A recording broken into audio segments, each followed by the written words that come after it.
So I hit go live to make sure everything is running all right.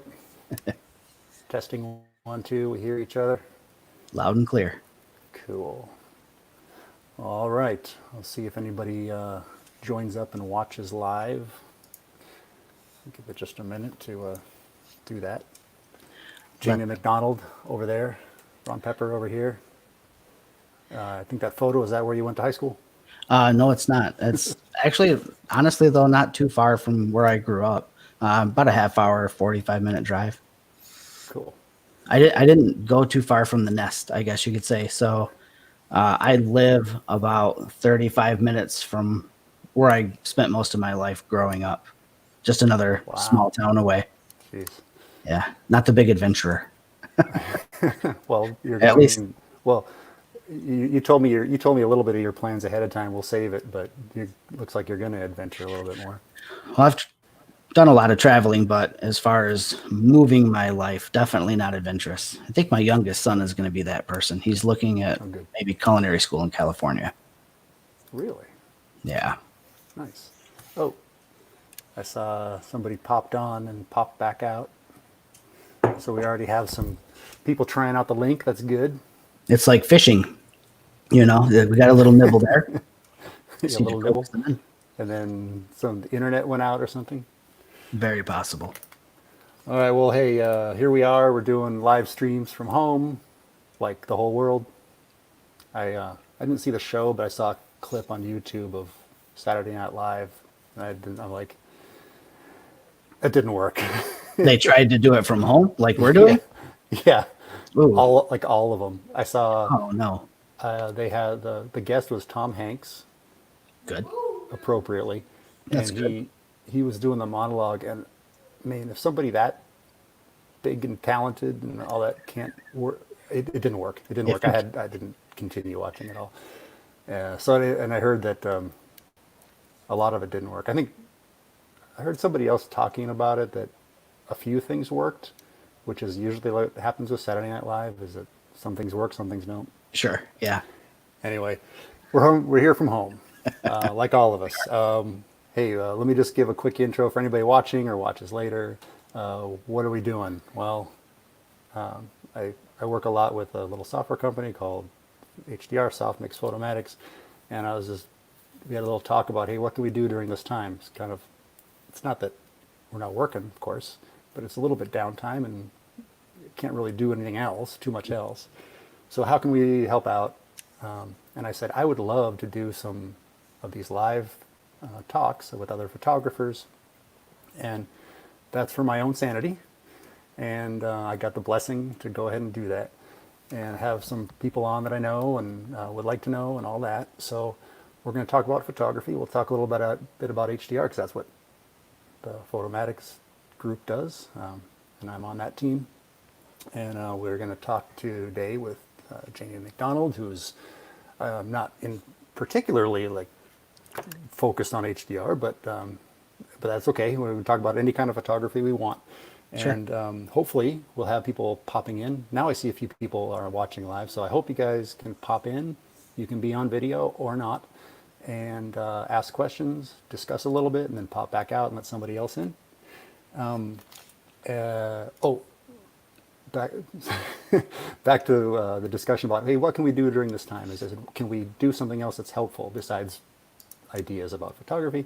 Mhm. And so the company decided to give away a product, Photomatics Essentials. So for anybody that during their time sitting around home, if you'd like to work with HDR, maybe been wondering about it, maybe curious about it, you can get a copy of Photomatics Essentials for free. It's a real license, no limitations or anything. It's just the Essentials app, and you do that at this page, which I think that's in the comments as well. If it's not, I'll copy that link into the comments. And over there, besides getting a license, there's some helpful things about how to shoot and how to process and all that. So, given that, and and also I know a lot about how to use it and how to shoot that for different reasons. So you can ask questions for me, and either now or later, support at hdrsoft.com. And having that all said, Jamie McDonald's in the house, How's it all the going? way, all the way from Michigan, bringing in that accent. Oh, it's funny. I get that too. That we have a Midwest accent, and of course, growing up with it, you don't notice it until you go to California or you Yeah, go down south or something, and then you're like, boy, yeah. I know the Southern accent thing. I didn't realize people in California had one too.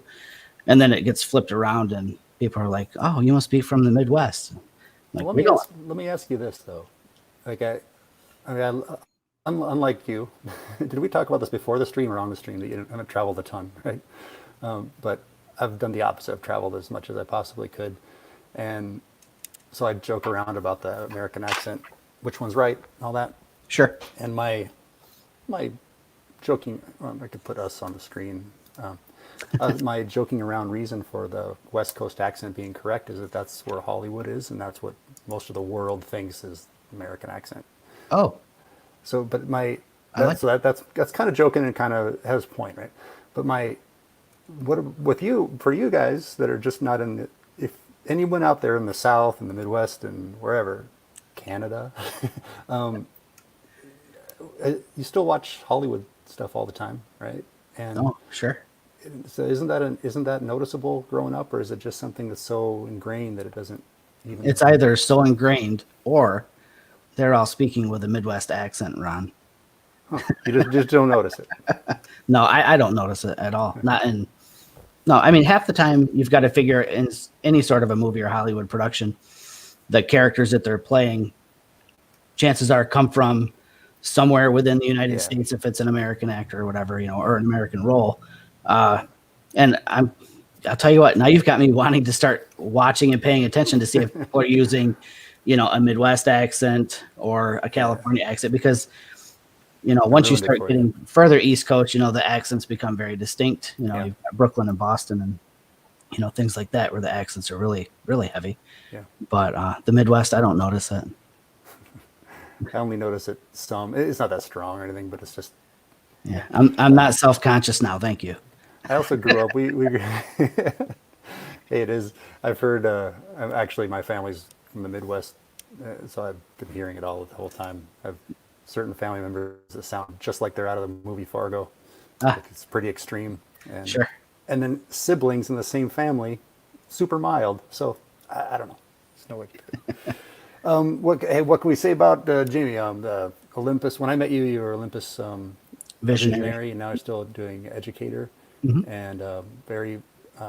So we met out of Chicago, and Yeah. you were speaking, and just besides seeing the work Jamie does and hearing him speaking there and everything, this guy's legit, and also the host of or co-host of the Mirrorless Minutes podcast. Yep.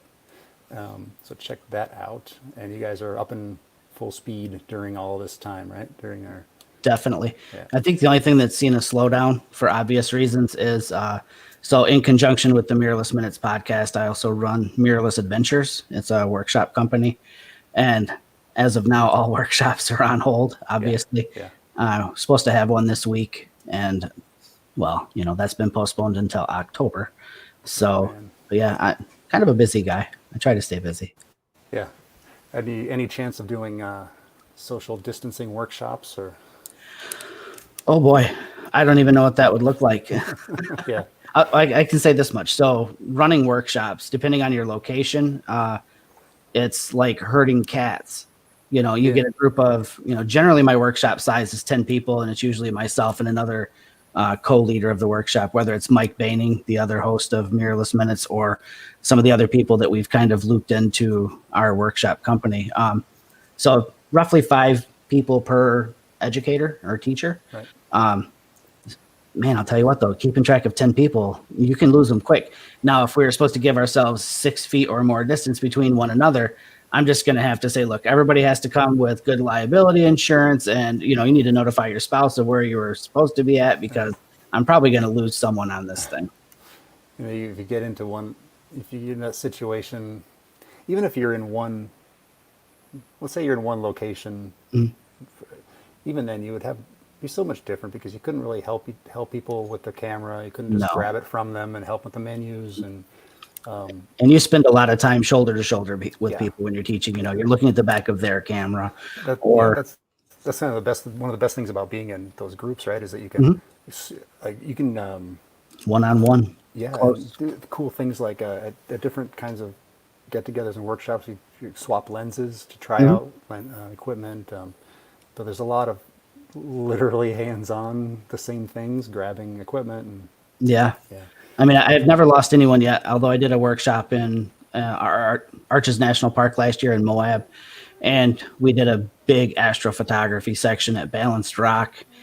And, one of the areas in the country with the least amount of light pollution you could possibly be at. So it's dark at night. And we've got 10 people there. And we're all starting off in this one area. We've got our composition set with the Milky Way rising over the Balanced Rock. And I hear off in the distance, hey, we're going to walk around this way and change up the view a little bit. And I said, okay, no problem. I wasn't even thinking, I'm sitting here with a group, and about 2 hours later, I'm thinking, Oh no. I haven't seen or heard from these other people in about 2 hours, and it's 2:30 in the morning, and I'm starting to wonder. You guys are really out there. That's Oh yeah, that was a this isn't late night. just this isn't just meeting at some interesting spot in the city or the wherever No, for a no. shoot. This is Most getting out there.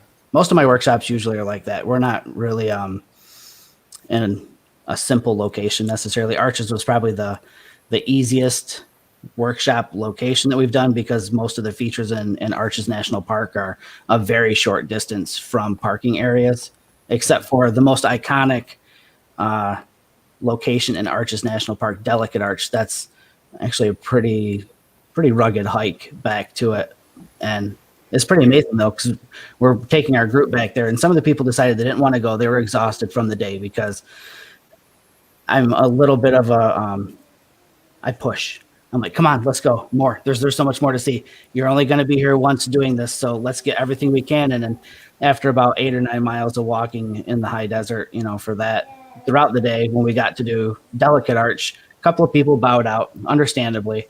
It's a long walk back, 1.5 miles, 2 miles, I think, each way, and it's uphill one way, not like when we were kids, uphill both ways, but it's uphill to get back to it. And you see a handful of people here and there throughout your walk. And you get to this spot where you round this bend, and there's a rock face here. You get around that bend, and it opens up to where Delicate Arch is at, and there are 200 people sitting out there. And you're like, holy cow, we couldn't hear people because of the rock face that was in the way. And you round this bend thinking, great, this is going to be our little group and the couple of people that we saw. And you get back there, and there's like 200 people sitting out there. It's Not as wild. special as you thought. No. So I can tell you this much. All the photos that you see of Delicate Arch, they're either done and photoshopping out people that were running down to stand in front of it and get a selfie, or I don't know any other way to do it. Like photos you see of the wave. Yes. Yeah.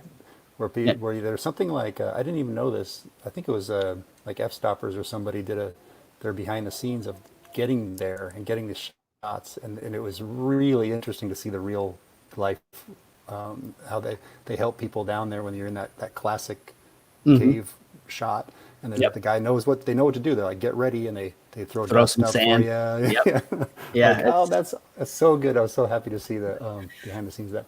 And they only let a certain amount of people in every day, so people show up. Is that the location where they That's show up every Antelope day? Canyon. Antelope Canyon is the one you're thinking of, where they throw the sand up and you get that shot. Oh, I switched from the wave to antelope. Yeah, you're right. Yeah. Which is ironic if you think about it. I think the most expensive photograph ever sold was one of Peter Lick's photos taken in that spot, and it's a completely staged photo.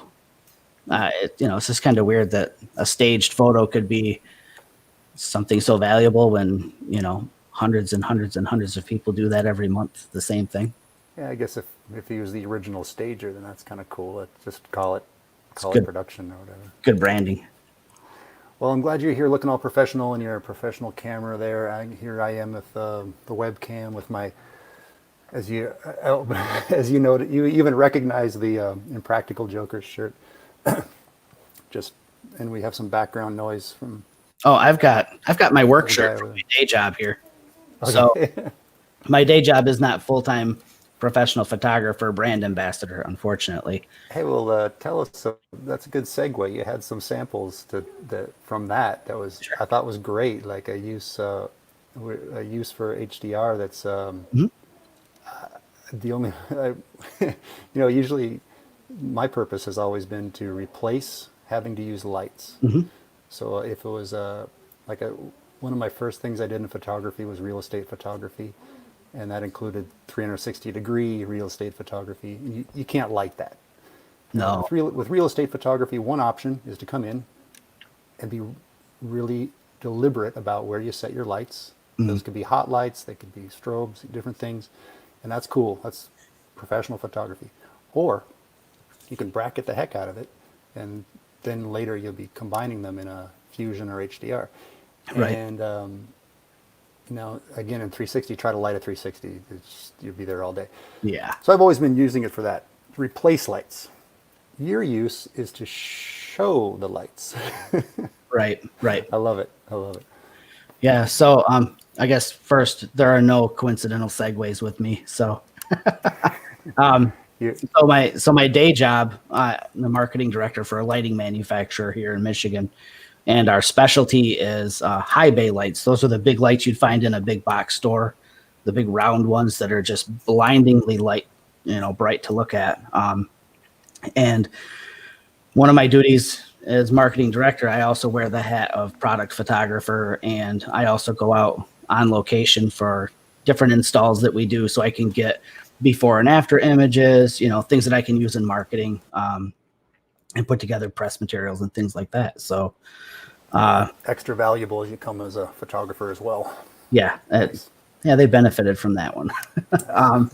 So, like you said, a lot of people okay, so my photography background is more outdoor, nature, wildlife, landscapes, things like that. Where HDR for me in that realm, or bracketing photos, lots of times is about bringing out shadow information for me.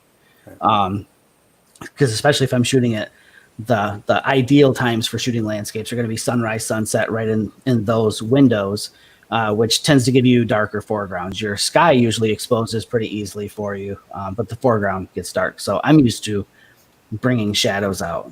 And when I started this work for this company, and I was going out to do lighting installs, I discovered really quickly that LED lights are bright. The ones we make are ridiculously bright, thousands and thousands, up to 100,000 lumens of light. They're blinding. And when I would go in and just meter the shot, with my camera, let the camera kind of, figure the best exposure, whether it was matrix metering or center weight, or no matter what I did, the lights were always incredibly blown out, just blobs of white light. Right. And if we're trying to sell lights and I'm trying to market them and put together materials, I can't make it look like our lights are just blobs of white. So I had to figure out a way to tone that down. And just history in landscape shooting told me, well, I think the best thing to do here is probably going to be bracket shots and then start merging them into high dynamic range images. So that's kind of what I've been doing in my day job, is that. Yeah, before hearing that use, so you're actually showing the light like down to, I don't know, down to the elements or whatever, the filament in a bulb or an LED, maybe so you could see individual ones. I'm not sure. I don't go that route with it for the installation photos, but for some product development photos, I've definitely done that. Yeah. Because I want to be able to show the LED array that's on the board that we're doing, as well as some of the materials around it. And you really can't do that. You're either going to expose purely for the chips, which just makes these little white squares, and that's it. Everything else is pitch black. Or if you try to expose and get the surrounding elements, then those white squares just completely blow out and you have nothing at all left. So Right. there's a couple of different ways of handling it. The image that you brought up here is it's a high school installation that we did. We were joking about it earlier, not too far from where I live, about 40 minutes from home.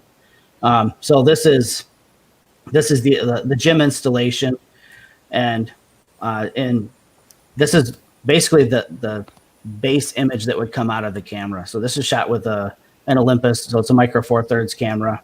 It's with the OMD EM1 Mark II, if I'm not mistaken. And you'll see a little bit of shift in perspective here because I do a little bit of perspective correction, so things might look like they're jumping, but it is the same sequence of images. But I want to be able to show, even light coverage that these lights do provide, but I can't really accomplish that in just the base image. So Yeah, because the image will be, the place will look so dark if you can see any detail in the lights at all. Correct. Absolutely correct. Even it's like having a bright window, except more, I would imagine. Yeah, and it's funny because that was honestly one of my first introductions to bracketing photos was seeing real estate shots, interior shots where the interior of the space is beautifully lit. It looks perfect. You can see all the detail in the furniture and accessories throughout the room. But then I could see the trees in the yard, and I could see that they had lawn chairs out and things like that. And it kind of piqued my curiosity as to how that's accomplished. So again, my early introduction into HDR was through that. And I can. Oh, go ahead. When I was like just an interested amateur photographer, I worked at a restaurant, and they had a photographer come in one day, and they spent about half the day lighting the heck out of the place because the restaurant was all about the view. It was in San Francisco in the tourist area where you go there for the view, and so that's what they were selling. So they spent hours and several people there, and this was kind of, I think digital was not really that widely used yet, so it was still, people were still doing classic, or what's the word, analog, does that make sense? Sure. Photography, film photography. So they wanted to get it in one shot, so that has something to do with it. But I remember that. I still remember that. And when I got into HDR later, and I actually did jobs for that same restaurant later. Cool. Instead of using bracketing. So I watched that whole process, and they had all of us that worked there, like sitting in the tables to make it. We were all the models. Mm-hmm. And I remember that experience where I was intimidated, going, "This is the thing I'm interested in. I don't know if I can learn this and get all this equipment and spend all this time and get people to come in and, am I their assistant? Are they my assistant?" Yeah. And then the shot was just one, boom. It didn't just take one, of course, but ultimately they would choose one that just, when they shot it, they just shot it because the lights were set for the interior, and then the camera was set to capture the exposure of the exterior, and then it was all one. So that's the other way around. Yeah. Sorry. Yeah. I No, for hijacked sure. you there. Nope, not at all. Not at all. Again, just another angle from in this gymnasium. I suppose I should actually be in the right window if I'm trying to cycle through images here. But again, there's no way to pull these kind of shots off if I'm not bracketing. And I know you said that we would talk about, everything in photography. It didn't have to be just HDR related, but it doesn't make sense to not talk about this. I mean, it's such a huge part of my photography, not just in my personal shooting, but now also in my work shooting as well. I really couldn't accomplish what I do any other way.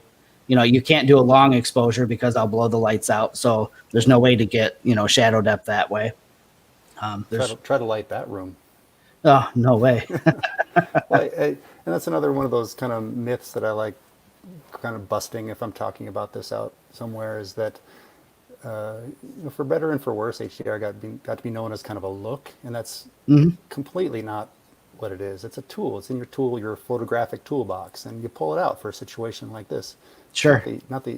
And I went the other way around when I first got into it. I tried to bracket everything, thinking it would make my shots better, but it's not how it works. A bad shot's not going to be right. better. And well, it's like you said, it's a tool, and I'll tell you what, this is a really rude analogy or crude or whatever, but I mean, there are people who can make art with a chainsaw, but you could also make a huge mess and destroy things with that same chainsaw as well. I mean, so it just depends on how you wield that tool, and, not knocking any one style or, method or technique for using HDR because everyone has varying tastes.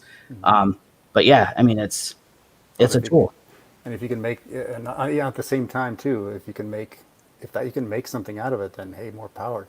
Exactly. If it's good, it's good. It doesn't matter how it gets there. But yeah, you're using it a little bit like especially when I started out, was for a solution to a specific thing. Yeah. Right. And, for me, it was, again, it all started with landscape photography, which is more my wheelhouse, although I'm learning more and more about shooting interior spaces with this job. But I'm glad that I had that knowledge or that tool set, when I did start this job, because it's definitely made possible shots for the company I work for that they never had access to before. Right. So it's definitely a cool tool to have in your tool belt. Cool. And again, just another example of an installation where I don't even remember the fixture count here. I think it's 400 or 500 lights in this place that we did. That's a medical facility, Stryker Medical. They do everything in the medical industry these people make. And this is one of their newest buildings that we did install in. Yeah, I see that. You can see now you can see those huge round lights that we all recognize now that you see it. Yeah, better angle here. And these ones also have a reflector on them. So the gymnasium shots, there was no diffusion reflector on them. So it's almost impossible to capture the upper portion of the light unless I were to have been up at eye level with those lights trying to capture it. Otherwise you just can't see them. Do they let you do that? Can you get up there and get access to? I probably could have here. It was it depends on the location.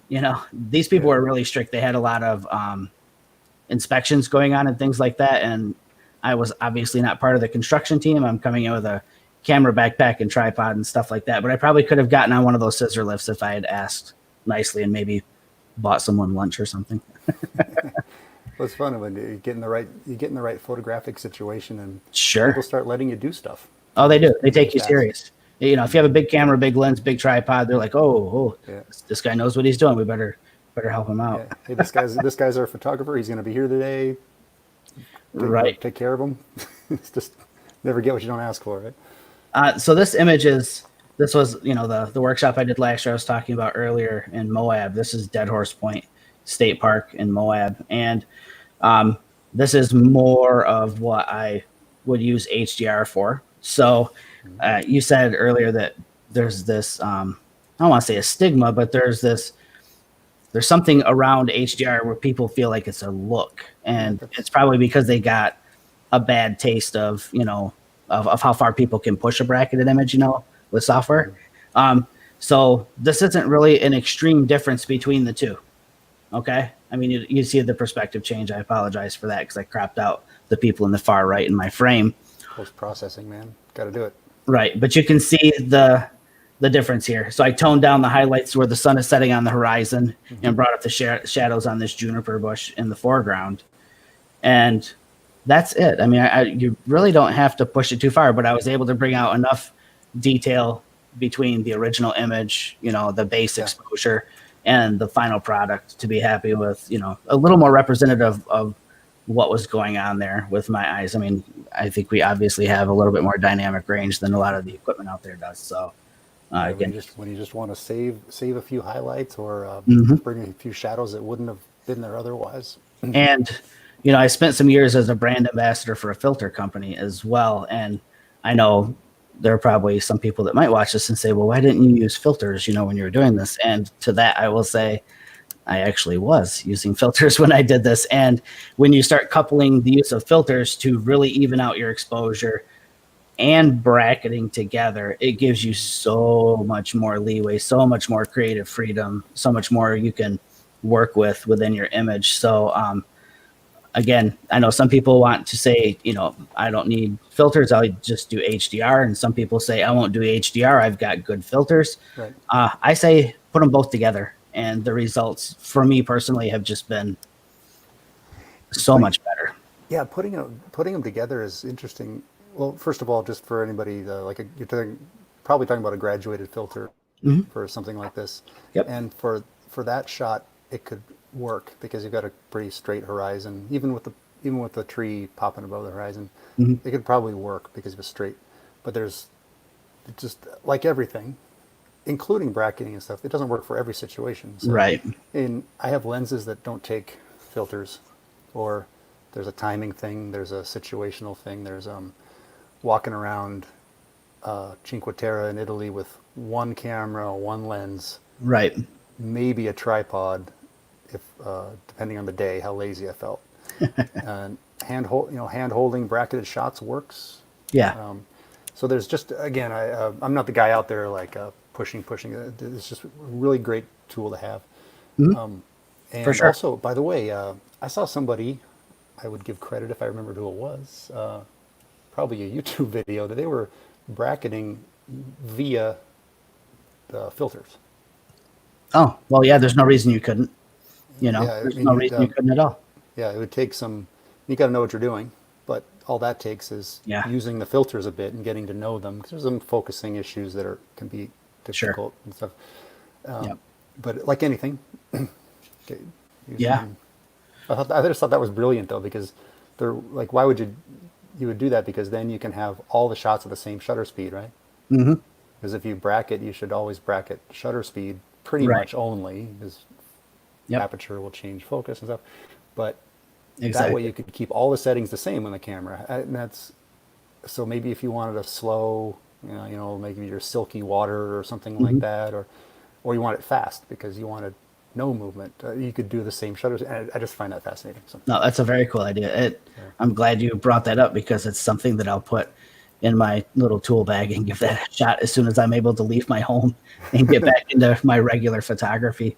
well, you could try it out in I could do any it. situation. Sure, I could do it in my kitchen with running water if I wanted. It's a great time to experiment with these things right now. It really is. Totally. You know, Totally. That's what, again, that's one of the themes of why I wanted to kind of get online and do this is, hey, Yeah. not only reconnecting with people and not only connecting with new people, but yeah, just giving people ideas and getting ideas of what to do from home, yeah, it's depending on what level of quarantine you're in. 'Cause sure. I know the difference between California and Michigan is great. We can pretty much just be smart, but we're not hunkered down in the house exactly. All the Yeah. way to, I know you guys are a little stronger. Yeah, we are. I know the cops are a little bit more strong, and then other places in the world are really. No, It's, it's a wild time for sure. so there you go, bracketing the some running water. There you go. Why not? It's the perfect time to try and fail or try and succeed or try and find something in the middle. Just in the spirit of hanging out, shooting the breeze about photography, what would you say you'd need to bracket with filters? Could you use a adjustable filter, the turning adjustable filters, or do you think you'd have to That's a use really good question. stronger I know. difference? So I've never really used a variable ND at all.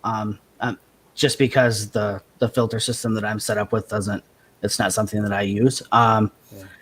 But you're going to do some guesswork anyways on if you used a variable, especially, as far as, you're going to have your base exposure, which is going to be no filter at all. And then, oh man, yeah, I don't know how you're going to do that with filters. Because I really don't. Your base exposure would probably have to be with the filter on and set to like one stop or something. And then, because you're going to want a brighter exposure, right? yeah, Or, I mean, a darker one, I'm sorry. And at which point you would back the filter off so that there was no filter.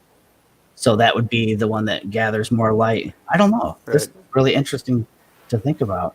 yeah, I'm gonna experiment with that too. I think the only filter I have, is a variable, so that might be perfect because That's probably ideal for this. yeah, because you're really the neutral density.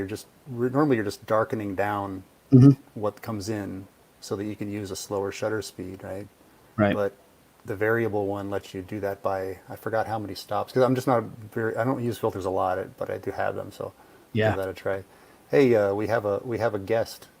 I think it's going to be windy and loud just based on what I see here, because I see Devin, Heavy D Smith, in his beanie and a big coat outside in Minnesota. Ooh, Minnesota. Yeah, What's up, D? Heavy. getting my exercise in post dinner, watching the show.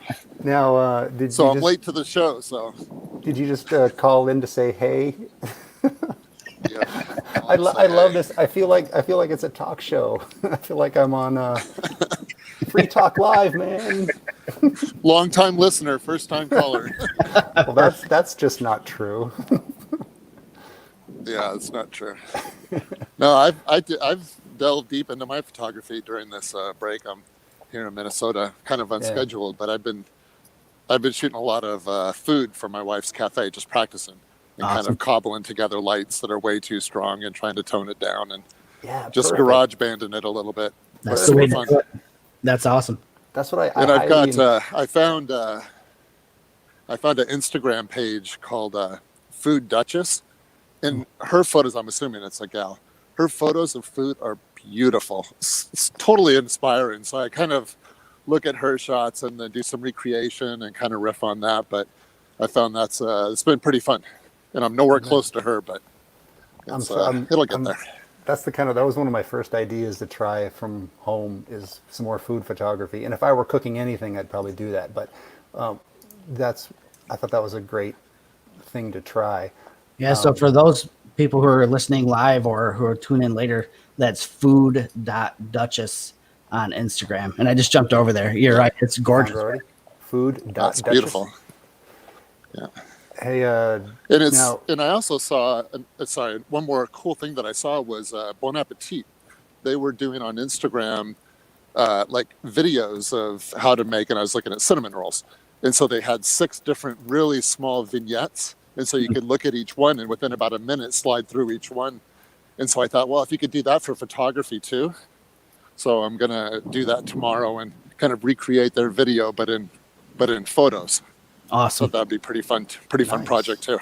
Nice. So I'm looking at her Instagram right now. Yeah, me too. And in her highlights section, she actually has the equipment she's using, how she's editing, behind the scenes shots of the images that she is sharing. She's even got a section called Build the Scene, where she shows you how to build out the shots that she's taking. That's a really good find. I'm glad you shared that. Let's do this right. Yeah. Right. That's cool. Yeah. She definitely has talent. Is that working? Is this her now? Yeah, there you go. Yeah, that's it. Yep, that's it. So clean and. But she's as much as the food is beautiful. It's just the surround and the setup, and it's not overly done or real Martha Stewart. It's just little touches. It's kind of less is more. Pretty cool. Yeah, I talked on I did a screen share like this with Juan Jose. He's a good friend of mine. He's a photographer in Ecuador, and he had some amazing food photography to show off and to share some of the details about what goes into it. And it's shocking at the detail of what went into creating something that looks so simple now. He was talking about getting a little bit of detail by using mirrors and reflectors on part of a cake, or just very detailed things. And I have a feeling there's no lack of effort in what she's doing here either. No. Yeah, very nice. Very, very calculated. Yeah. Section or the behind the scenes. It's not something that's thrown together at all. You're really windy there, Devin. Whoops. There we go. She's got a very distinct style that's consistent across all her photos, which is hard to create of your own. Right. There you go, Food Duchess. Yeah. Let me look at some of her behind the scenes stuff. Well, why wait, right? No, exactly. Because you've got to log in first. I'm not signed in on this browser. I guess we'll do that next. There you go. There's another. I'm into car photography too. What's it called? Like green. I draw a blank now that I brought it up. Really good car photographer. There's some amazing car photography out there. That's my other passion. So, but there's not a whole lot of cars to shoot. That's a tough one to shoot too, with all the specular highlights and reflections and everything. Oh, why am I blanking on the really maybe the top car photographer in the world? Jamie, he was out of Chicago at one of the years at least. Sorry, I'm blanking on his name, but when I come up with it, he's a fantastic social media person. He shares so much. You wouldn't believe. Is it Tim Wallace? Tim Wallace, thank you. I'm sorry, like Tim is going to watch this, but he's just this like super nice guy in person. You wouldn't know. Well, most of the photographers are that way, but the stuff he shares on Facebook is sometimes hilarious about things he's asked for by clients or would-be clients that he try to follow him if you can. Tim Wallace, and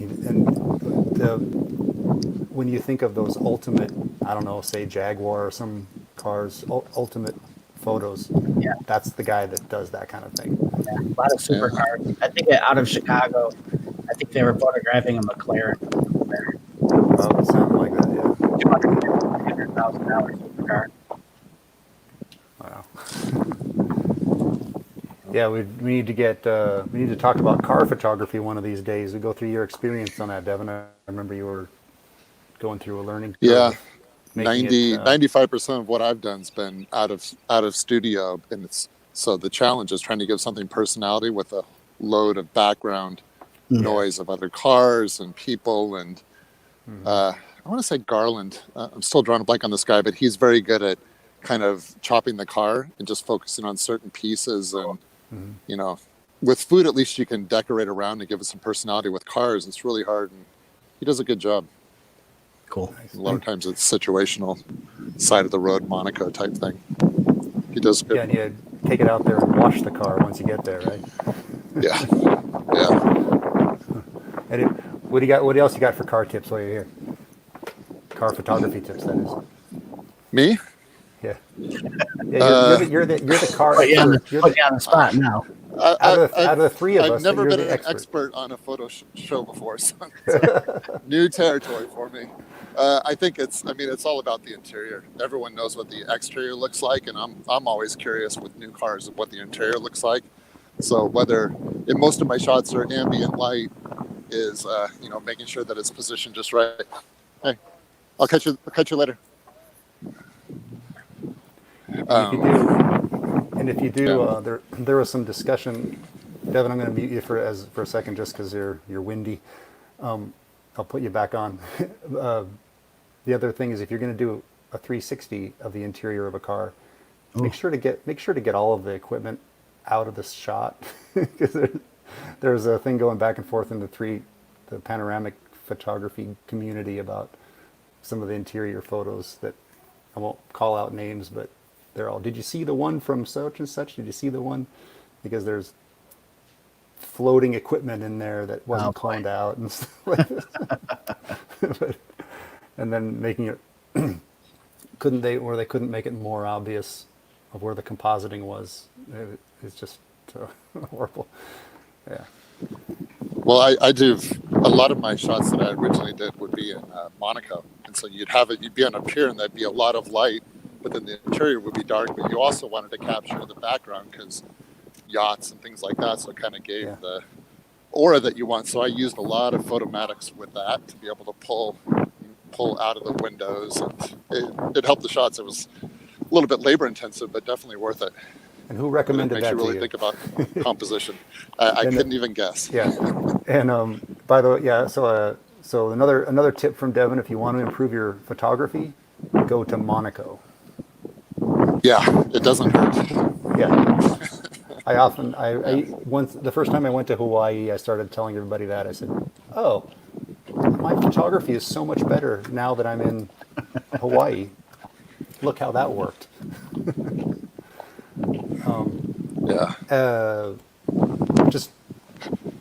I don't know how long we want to go here. We don't have any rules, but I wanted to ask Jamie about one thing that we were talking about earlier, which is I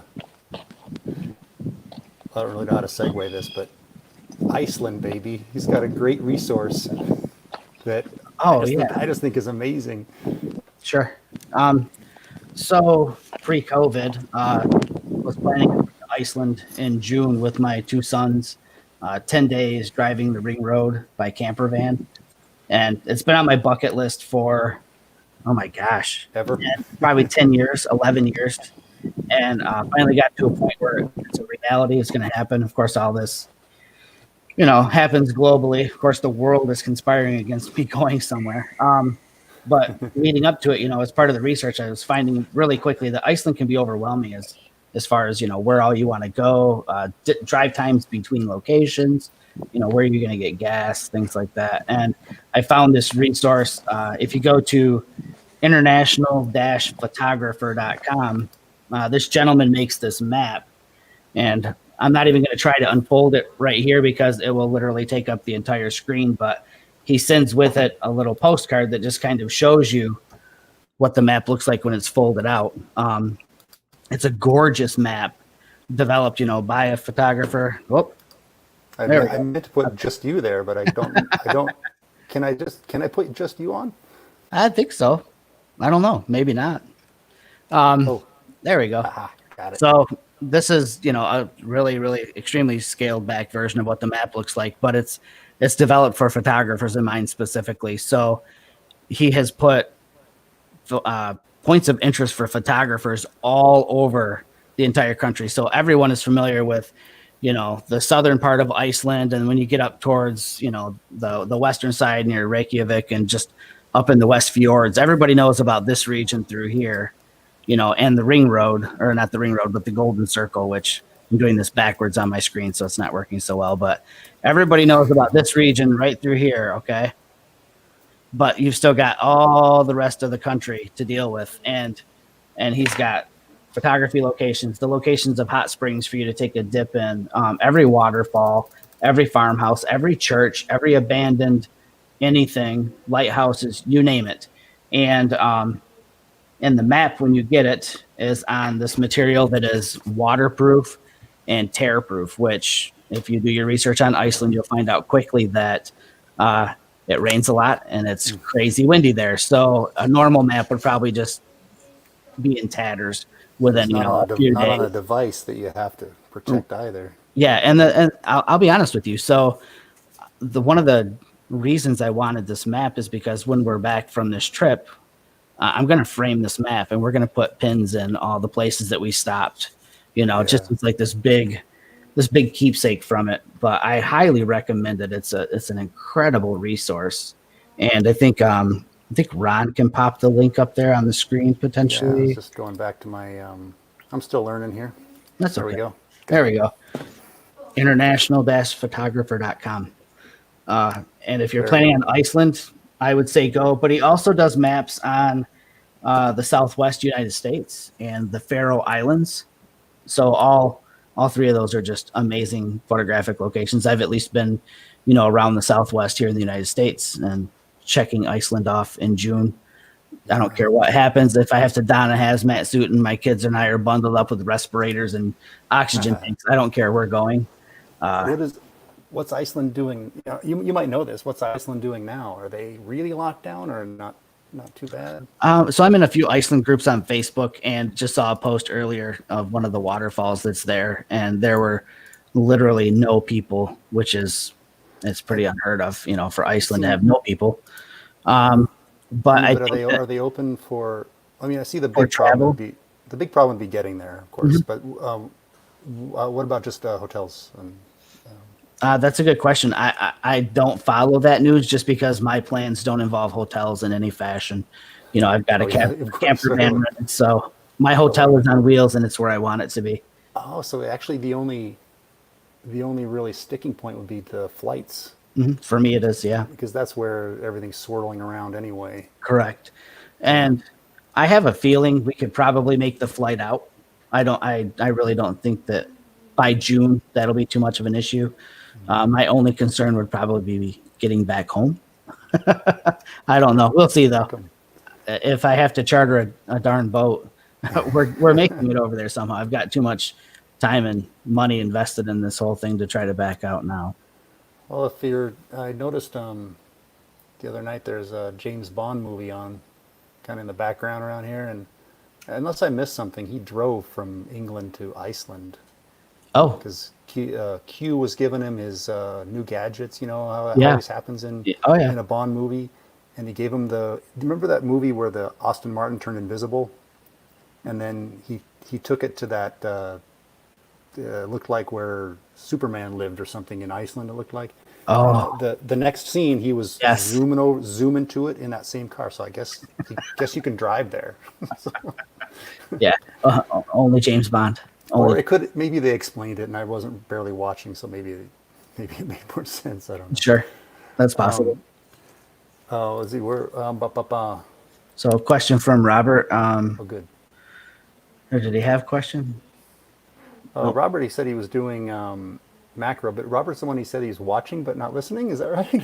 Correct. Yep. I don't know if you're going to get much out of that, Robert. But I sent in the comments I wrote. Oh, he said he was doing macro a lot. Yeah. Art glass, and he must have a CPAP. He's photographing those tubes. So, and that's the beauty of macro photography, you know, is that you can take anything from around your home, and if you can get close enough to it or approach it from an angle that people aren't used to seeing it from, you can make some pretty cool stuff. I've seen a lot of kitchen utensils like the last week and a half, 2 weeks on Facebook that look really compelling, that might look good actually printed and framed and hung up on the wall. There's going to be some good art coming out of this, and I have a feeling. You could go around the house with a good macro lens and make one of those, make like a grid. I remember back in maybe National Geographic magazine when I was a kid, they had a section that's called "What in the World," and there were photos. I don't know if it was National Geographic, but it was back when magazines were a thing, and they were usually macro shots of things, and you had to figure out what it was, like a seed or something like that. Yeah, and that would be a fun thing to recreate. Is what in the world? Yeah, definitely. I don't have a good macro lens. I realized, or a true one. I don't have a true macro lens, and I don't know why. I borrowed them and rented them, but sure. Like I used the 60 Olympus 60.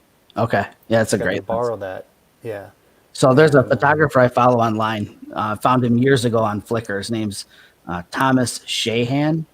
And I was drawn to his work because he does macro photography of insects, jumping spiders and little leaf hoppers and things like that. And after following him for years on Flickr, finally realized, he's everywhere online. He's got a YouTube channel and all that. So I started watching his videos. You come to find out he's got the most low-key equipment of like anybody. He's got an old Pentax camera. He uses old like Vivitar lenses with a reversing ring on them. So the reversing ring threads onto your filter threads on the front of your lens. And then the back side of that reversing ring is the lens mount. So you mount that to your camera. So you're mounting it backwards on your camera. Yep. And then he just uses some cheap made in China flashes that he's built this whole diffuser out of, just household things. But his photos are, I mean, hell, he's been on the Today Show. He's been in every science publication you can think of with his work. And he's got, probably a sub $500 setup. Wow. His work looks like it was done with the highest end equipment you can imagine. I saw demonstrated, I believe, someone doing that reverse lens. Mm-hmm.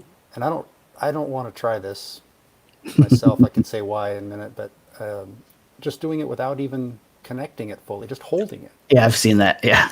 And I thought that my main reason is that, oh my gosh, as soon as you don't have a lens on and you turn on your camera, dust just gets sucked like a magnet to the sensor.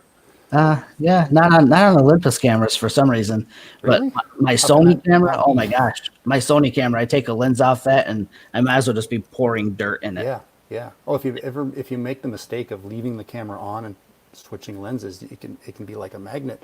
No. Not with Olympus, really? No, their dust reduction system is amazing. I think they were pioneers in that realm, and the sensor size is small compared to full frame. So I think that they're able to jiggle it more. I mean, so the Olympus system it's an ultrasonic vibration, kind of like an electric toothbrush would be. My Sony, when that thing vibrates, I can feel the whole camera go brrr and shake. So that's what it's doing then. It's like I've never had sensor dust a significant amount. I have a OMD EM1, the OG. The OG? Yeah. And I had it cleaned once at a conference because they were there, and I said, why not? Other than that, I've never cleaned it. I've never had a problem with sensor dust. No. Nope. Now that you mention it, it must be a really good system for that. It really is. That's great. So Robert, I put in the messages, I said, Robert, any tips for macro? But he didn't reply yet. Yeah, he's busy shooting. Yeah, I hope so. I mean, if he's just watching, I don't know what he's getting out of this. Right. And he's probably wondering what myrrh means. He might be really, really good at reading lips. Who knows? Oh, there you go. Very possible. I'm trying to enunciate and move my mouth a lot as I talk. I probably From- will watch part of this back and be embarrassed that I'm not doing that. Because we can't think of everything. hey, you're the pro here, and I'm learning from you. I don't know. Maybe I choose a different different instructor. Maybe. Pretty soon I'll be talking with a Midwest accent, man. That would be perfect then. It's all the show is missing at this point. Someone told me I could do British really well, but I don't know what he was talking about. That'd just be embarrassing. I don't think it'll work. Yeah. Yeah. Hey, what else should we wrap up? Going about an hour here, so up to you. If anybody's going to ask us questions, now is the time. Yep. keep Speak seeing now or forever hold your peace until the comments after the show. Yeah, well, I keep seeing little pop-ins and pop-outs, so I don't know if it's something that's not working very well or if it's something else that's causing that. But I'm not sure. if somebody comes on, I'll try to add you in like we did Devin. I mean, I'm just really enjoying the whole live streaming thing where people can participate like that. It's fun. like I'll we- admit, I've never done that. I've never done my show and then had somebody brought in. That's a good idea. I think it's fun. I think I might try that a few times. You could do it. You could do it in a planned way, right? Like, let's talk about how to elevate the podcast / live thing.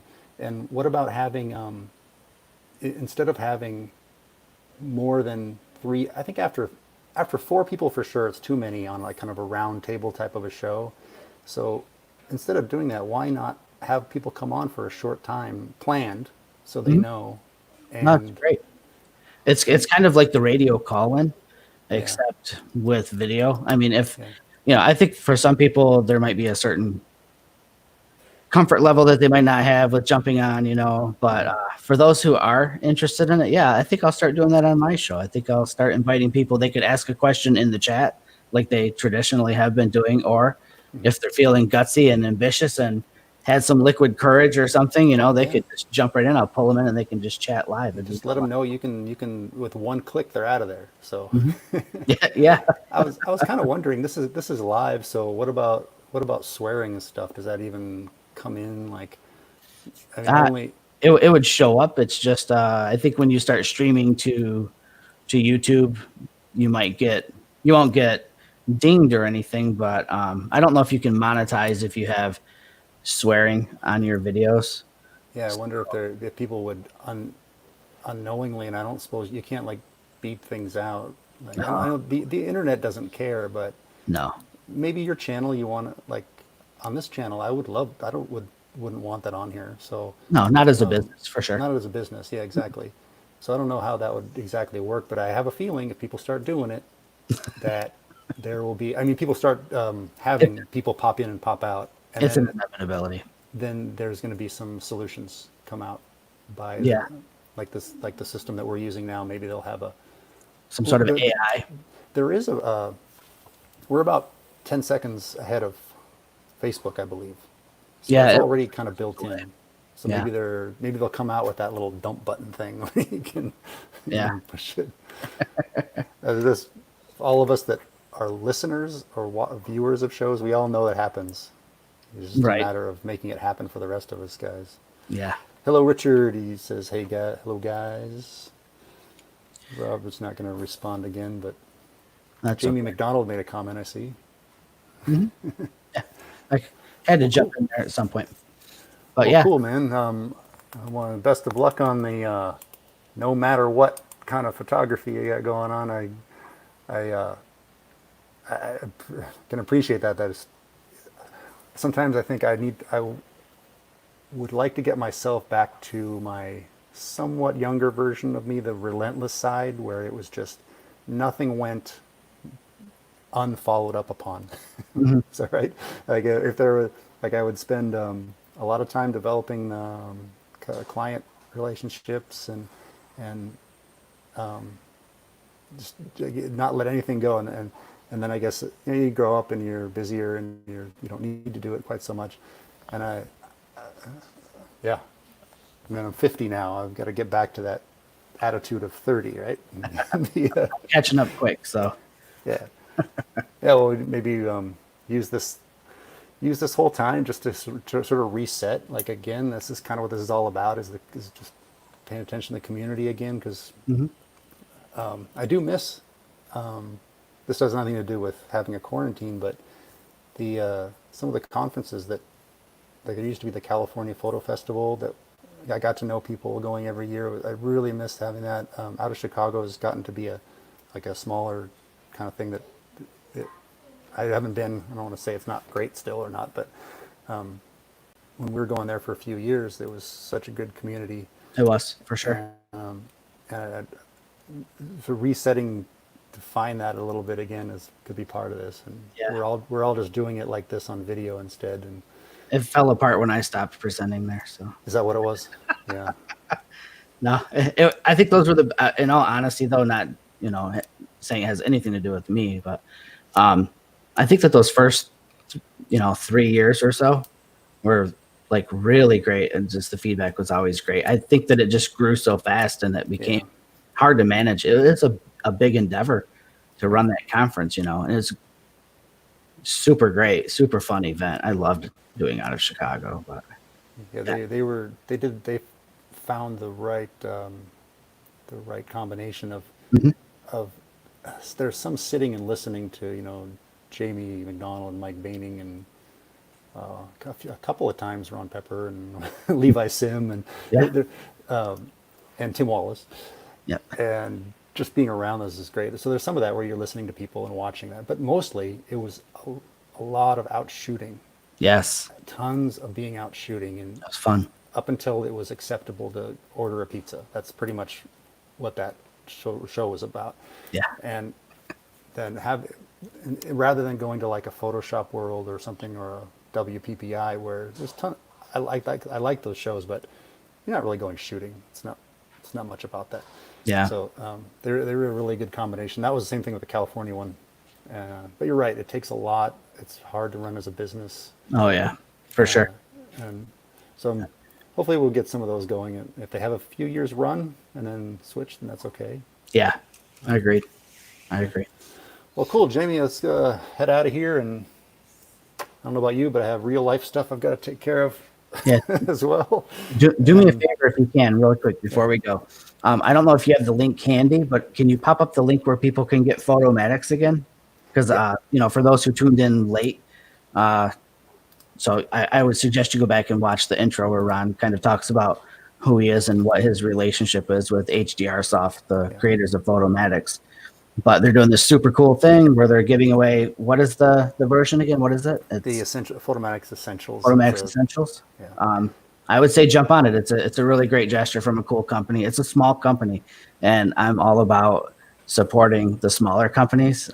We have enough behemoths out there, so small supporting these operations I think is great. And I know this isn't supposed to be like a commercial or whatever. We're doing this on their channel, but I'm still going to, plug it and say, the gateway drug into seriously developing and editing my photos honestly really started with Photomatics. Once I learned how to bracket images and work with it in Photomatics, it kind of changed how I worked with photos and how I perceived what I was able to do.